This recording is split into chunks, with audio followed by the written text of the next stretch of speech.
मध्य प्रदेश के जबलपुर में आयोजित जीवन उत्कर्ष महोत्सव में आरएसएस प्रमुख मोहन भागवत ने संबोधन दिया और इस दौरान उन्होंने कहा कि दुनिया को भारत से उम्मीदें हैं क्योंकि भारत धर्म और संस्कृति के मार्ग का पालन करता है। राष्ट्रीय स्वयंसेवक संघ के सरसंघचालक मोहन भागवत ने कहा कि पूरी दुनिया संकट में है और अपनी समस्या के समाधान के लिए भारत की ओर बड़ी आशा से देख रही है क्योंकि भारत धर्म और संस्कृति के मार्ग का पालन करता है। भागवत ने कहा कि संस्कृति का सही अर्थ नैतिक और सद्गुणी आचरण है। लोग तभी अच्छा व्यवहार करते हैं जब उनके बीच एक दूसरे के प्रति सद्भावना और गहरा जुड़ाव हो। उन्होंने चेतावनी देते हुए कहा कि इन महान गुणों के अभाव में शत्रुतापूर्ण संबंध विकसित होते हैं, जिससे संघर्ष पैदा होता है। भागवत ने यह भी कहा कि भारत ने आज भी अपनी समृद्ध संस्कृति और आध्यात्म की विरासत को संभाल कर रखा है। उन्होंने कहा कि वास्तविकता में हम सभी एक हैं। भारत में यह जुड़ाव है लेकिन दुनिया में कहीं भी नहीं।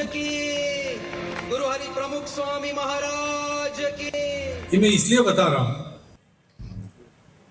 कि संस्कृति नाम का जो विषय है उसके मूल में ये बात है। सामान्य भाषा में हम संस्कृति इसको क्या समझते हैं? तो भद्र आचरण, संस्कार युक्त आचरण, आपस का व्यवहार भद्रता युक्त कब होता है? जब एक दूसरे के बारे में सद्भावना, आत्मीयता हो।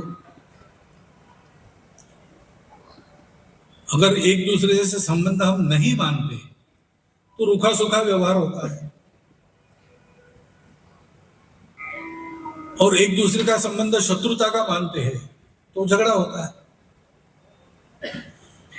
अच्छा व्यवहार रहे वो तब होता है जब मन में सद्भाव है और सद्भाव उस आत्मीयता से निकलता है जो आत्मा से निकलती है। श्रीमद् भागवत में ही धर्म के 4 पैर बताए। सत्य, करुणा, शुचिता, तपस। पहला सत्य है और वो अपने भारत की परंपरा का सत्य है। वो सत्य एक धरोहर के नाते